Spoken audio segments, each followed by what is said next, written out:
তো হ্যালো বন্ধুরা, কেমন আছেন আপনারা সবাই? আশা করি ভালো আছেন। তো আজকের আমি আশা করি আপনারা যেন ভালো থাকেন। তো আজকে আমরা একটা খুবই ইম্পর্টেন্ট বিষয় নিয়ে ভিডিও বানাতে যাচ্ছি, আর যেটা হলো ফুডদের বিষয় নিয়ে। ফুড ব্লগার্সরা রয়েছে বা ফুড একটা যে অপশন রয়েছে বাংলাদেশের ভিতরে, সেটার বিষয় নিয়ে।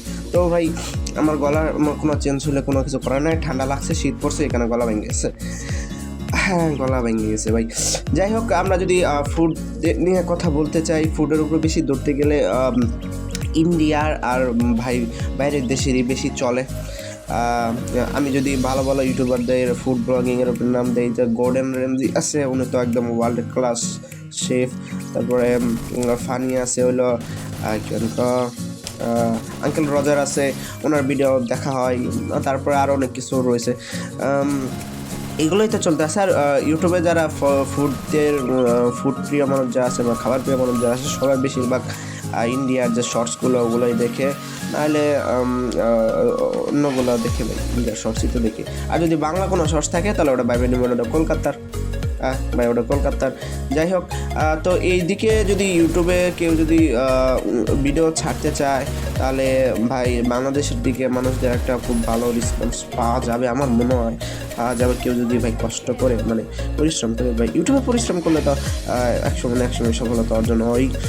কারণ আপনি যদি কাজ করতেই থাকেন, একসময় হয়ে যাবে। এরকম কোনো দিনও হয় না যে আপনি কোনো বিষয়ের উপরে ইউটিউবে কাজ করছেন, 5-10 বছর পর করতে গেতেছেন, আপনার ওই সাবস্ক্রাইবার 100টাই করে আছে, এটা কখনোই হয় না।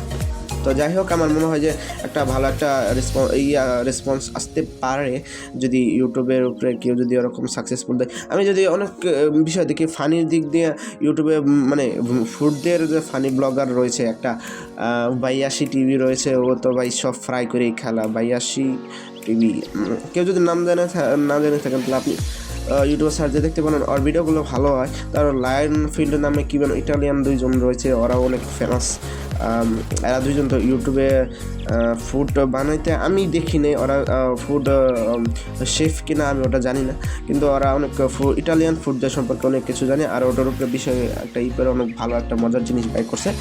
তো যাই হোক, ওরা আর ওর শেফ রাশ আছে, উনি তো ভাই বডি বিল্ডার, ওনার মাসল দেখলেই তো মাথা খারাপ হয়ে যায়। যাই হোক, উনি একজন শেফ, অনেক দারুণ শেফ। ওনার খাবার আমার দেখতে ভালো লাগে। তো ওনাদের দেখে ইন্সপায়ার হয়ে আমি ভাই এই ভিডিওটা বানাইছি, কারণ বাংলাদেশে এরকম কোনো শেফরা নাই যারা এত বড় বড় শেফ। আমি আশা করবো কেউ যদি হইতে পারে তাহলে ভালো, আমার ভিডিও দেখে হইতে পারলেও ভালো। আর যদি অন্য দিক দিয়ে কথা বলতে চাই, তো অনেক এসে না যে ইন্ডিয়ার ফুড ব্লগার না, তো ইন্ডিয়ার যে শর্টসের মধ্যে ফুড বেশি, বিশেষ করে যে শর্টসের মধ্যে শুধু খাবার আর খাবার। যাই হোক, আমি ওগুলো দেখছিলাম। আর অনেক বিদেশিরা দেখি ভাই ইন্ডিয়ার খাবার খাইতেছে, আবার বাংলাদেশিও খাবার খাইতেছে। যেমন শুরু হয় এরকমভাবে যে ভাই today I am going to it Bangladeshi food, এরকমভাবে বইলা খাওয়া শুরু করে দেয়। আর ভাই যখন খাওয়া শুরু করে দেয়, আমি কালকে একটা ভিডিও দেখলাম, ওইখানে একটা লোক খাচ্ছিল, খাওয়ার সময় ভাই একটা মাছ নিয়ে শুধু মাছই খাইলো, ভাতের সঙ্গে খাওয়ার দরকার নেই, এমনি শুধু মাছই খাইলো। মাছের সাথে যে কিছু দিয়ে খাওয়ার লাগে ওটা কেউ জানে না। আর ইন্ডিয়ার মধ্যে ওই রয়েছে চিকেন টিক্কা, না, বাটার চিকেন আর নান। বাটার চিকেন ভাত দিয়ে আর রুটি দিয়ে রান্না করেও জানে না, শুধু বাটার চিকেনই খায়। তো যাই হোক, এদের ভালো করে কেউ বলা দরকার যে ভাই দুইটা মিশায় বা দুইটা একসাথে খাওয়ার লাগে। এমনি দেখে তো আমার চোখ জ্বলে দেখা। যাই হোক, কিছু করার নাই। কেউ যেহেতু বলে না, যখন কিনে না, যখন কোনো শপ থেকে কিনা হয়, আমার মনে হয় তখন বলে দেওয়া উচিত যে কীভাবে খাওয়ার লাগে। ভাই মাছের সাথে শুধু মাছি খাইলেই হবো? আপনি শুধু মাছি খাইলে কি টেস্ট আবু? কোনো মাংসের সঙ্গে শুধু মাংস খাইলেই তো পোলাওর সাথে যে মাংস খাইলে যে টেস্টটা, শুধু মাংস খাইলে ওই টেস্টটা আসবো, বা শুধু পোলাও খাইলে ওই টেস্টটা আসবো? জীবনও না। অনেকে ইউটিউবাররা দেখি শুধু পোলাও খাইতেছে। ভাই মাংস আলাদাভাবে খা, পোলাও আলাদাভাবে খা, এটা কোনো কথা? তো ওটা দেখলাম ভাই, কি মনে কর মুরগির রোস্ট খায়, বলে যে ভাই এর মধ্যে শুধু সুইট, মুরগির রোস্ট সুইট হবো না? পোলাওর সাথে মুরগির রোস্ট খাওয়া লাগে না? হাই রে ভাই, শুধু মুরগির রোস্ট খায় আমার সুইট বলে। যাই হোক, এরকম অনেক কাণ্ড কারখানা ঘটে থাকে বাংলাদেশি ফুড নিয়ে। অনেকেই একটা ইন্ডিয়ান ইউটিউব চ্যানেল আছে, দাড়ি মশলা ব্যাডার, ও বোঝায় কি, আচ্ছা যাই হোক, ওনার নাম আমার মনে নাই।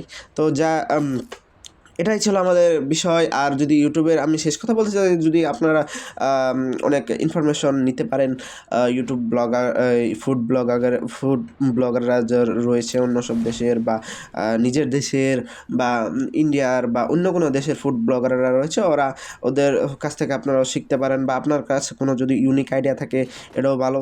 আবার অনেক ফুড কুকিংয়ের উপরে অনেক ইউটিউব ব্লগাররা রয়েছে, যেরকম ওয়াইল্ড লাইফ কুকিং গুলো রয়েছে না, ওটাও অনেক ভিউজ আসে, আপনারা চাইলে ওটাও করতে পারেন। ওয়াইল্ড লাইফ ভিউজ যদি কুকিং মানে যদি না বোঝেন, আমি বলি যে আপনার একটা শুনশান জায়গার মধ্যে যায় রান্না করতে হবে, চুলা থালি বাসন সব নিজে নিয়ে যায়। যাই হোক, বাংলাদেশি ইউটিউবাররা এরকম কোয়ালিটি ভালো থাকে না, কেউ চেষ্টা করলেও ওদের কাছে ভালো ইনস্ট্রুমেন্ট থাকে না, সেই কারণে ওরা করতে পারে না। এটা খুবই দুঃখের বিষয় যে কোয়ালিটির দিক দিয়ে দেখতে গেলে আমাদের অনেক হাল খারাপ। অনেক ভালো ইউটিউবাররা আছে, আমি বলবো না যে নাই, কিন্তু কেউ চেষ্টা করলে ভালো কোয়ালিটি পায় না। আমাদের দেশের ওরকম চিন্তাধারা, ফ্যামিলির চিন্তাধারা অন্যরকম না, সে কারণে। যাই হোক, আমরা কি বলো, নিজের স্বপ্নের দিকে এগিয়ে যাও, আর যদি আশা থাকে তো করতে পারো ফুড ব্লগ অথবা ফুড কুকিং হ্যান ত্যান। আর আমার মনে হয় একটা ভালো রেসপন্স পাবে, কারণ এরকম কিছু নাই যেটা ভাই সবাই যারা সাকসেসফুল ওরা সবাই নতুন করে নিজে আর কি সব কিছু তৈরি করছে, এর উপরে আর কিছু নাই। তো আজকে ভাই এ পর্যন্তই। ভিডিওটিকে লাইক এন্ড সাবস্ক্রাইব করে দিয়েন, আসলে লাইকটা সাবস্ক্রাইব করে দিও ভাই, অনেক কষ্ট করে ভিডিও বানাইতে হয়, ঠিক আছে। যাই হোক, আশা করি ভালো থাকো, ধন্যবাদ। আর ভাই আমি যদি কথার মধ্যে একটু এরকম করি, তাহলে একটু ক্ষমা করে দিও, মানে কি করব আমি, ঠান্ডা লাগছে আর গভীর গভীর শ্বাস নিতেছি, আমার একটু শ্বাসকষ্ট সমস্যা আছে, তো আমার জন্য দয়া করে যেন আমি সুস্থ হয়ে যাই। আর ধন্যবাদ।